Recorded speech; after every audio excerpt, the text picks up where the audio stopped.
when we're meeting with other people, it is about the connection that we have in that moment with them. And the less that we bring from our past into that experience, the more the connection will be deeper, more supportive, and more loving. This podcast encourages and empowers you to create your own unique real story, develop your own unique real statement, and discover your own unique real self. The power is yours. Good afternoon, Leisa Peterson. Previously, episode 202 of the 12-Minute Convos podcast. It's been just 3 years, 24 days, 3 hours, and 45 minutes since we last recorded our conversation. I'd like to share that you are perfect, exactly as you are.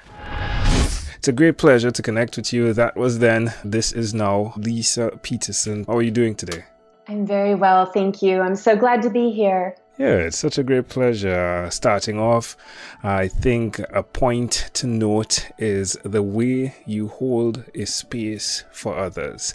Let's dig into that. I think that was an integral part of our conversation the first time we spoke. I love it. Yes. What do you want to know? Well, it seems as though because you hold a space a certain way, people, they reveal things. And sometimes when we're revealing things, we didn't even realize that there was something there that we looked over. But holding a space gives us the opportunity to reflect and then grow.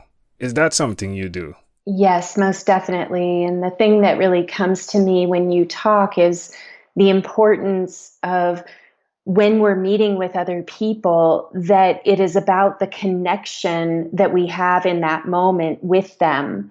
And the less that we bring from our past into that experience, the more the connection will be deeper, more supportive, and more loving. And so that's one of the ways that I think I hold space is it's free of judgment. It's free of my projections onto someone, how they should be or what I'm expecting from them. Now that's the space between conversation. You also hold a space for people via retreats the last time we spoke. How are you doing that now? I still do that. I've got one next week in Sedona, and it's so fun because, as you know, many of us live these virtual lifestyles where we don't get to see people in person. But what happens is we get to have a completely different experience with one another when we're in our physical proximity. So that's the most important thing. And I've just seen that magic happens when we retreat from our lives, our regular lives, our phones, our busyness, and we come into the connection with ourselves. And I love hosting that space. One of your master skills is building friendships. How have you seen that develop over the last 3 years? You know, it's so funny that you ask about this because the other day I'm participating in a summit and I looked at the list of all the people participating and the person hosting it is new to my work. And I was like, oh my gosh, I think that everyone here outside of a few people were connected as a result of my work. That's amazing. So people I don't even know have connected with each other as a result of the work. And maybe that's because I am so oriented to finding the truth in ourselves, and people feel that come out, and then they're drawn to other people who have done the same work, who are also very interested in finding their own, honesty, their own authenticity, their own integrity, and they're drawn to each other as a result. One of your favorite songs when you were 12 years old is Stop in the Name of Love. Would you say that love is a major part of the way you are helping others attract to each other as well? Yes, love is a huge part of it. And I guess that's the freedom from bringing anything but truth.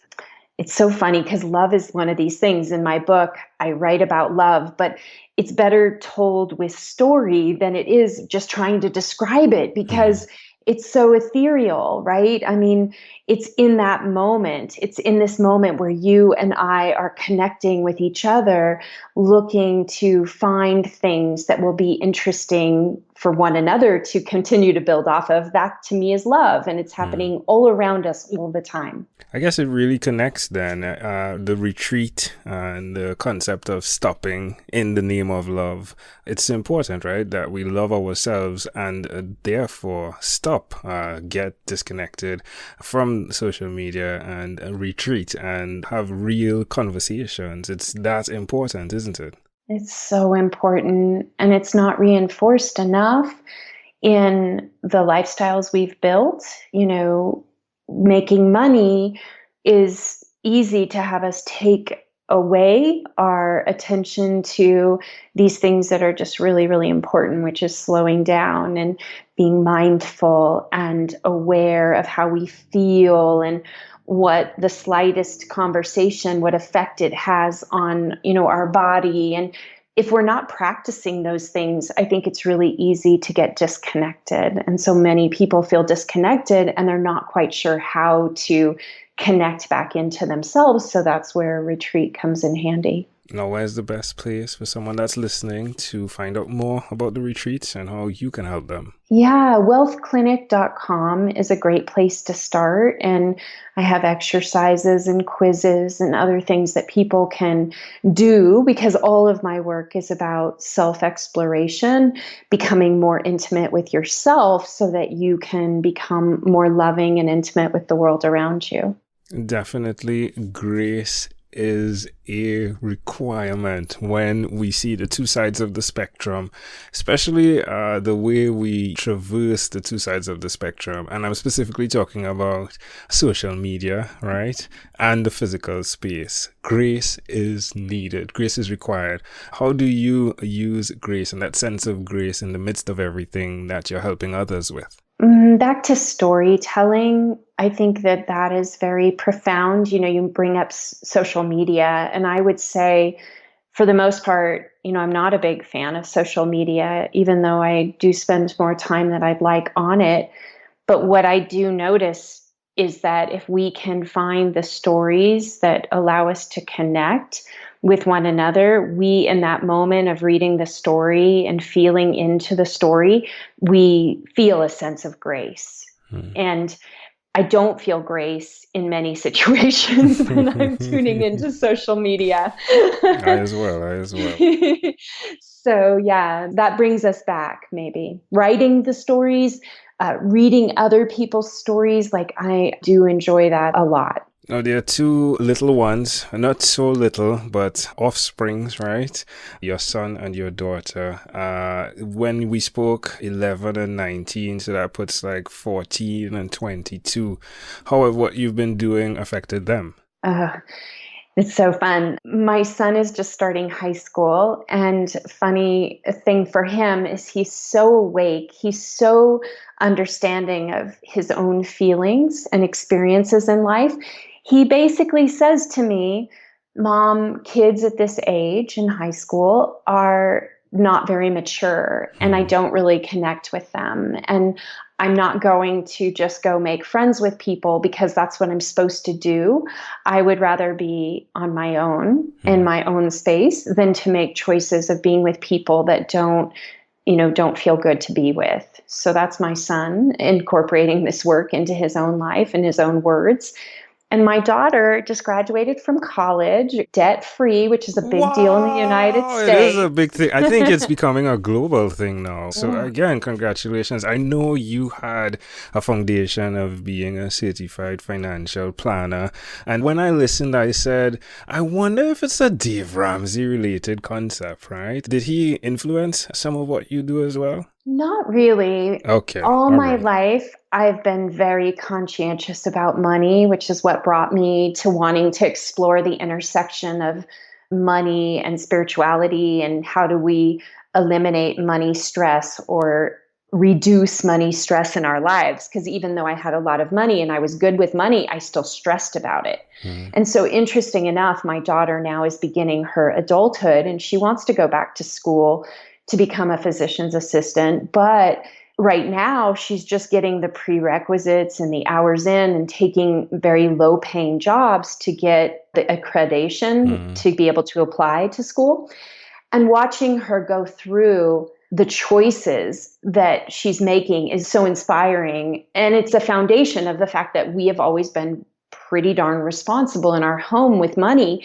And so the kids know that, and they know that it's a high value to be responsible. So now she's in the course of finding an apartment and the costs, and she's weighing the decisions, and I'm like, oh my gosh, she's doing things at 22 that I could probably recommend that a 50 or 60-year-old client pay attention to, with her diligence and her attention to what will she have and how she doesn't want to incur any debt that she's not able to pay off in month to month. That's amazing. That is absolutely amazing. Well, my friend, I want to say thank you, because it gives me great joy to touch back a couple of years after and hear that you're still pursuing what you set out to achieve, your life purpose of helping others, of being that person who understands, yes, I am an intuitive business coach and I will help others along with that.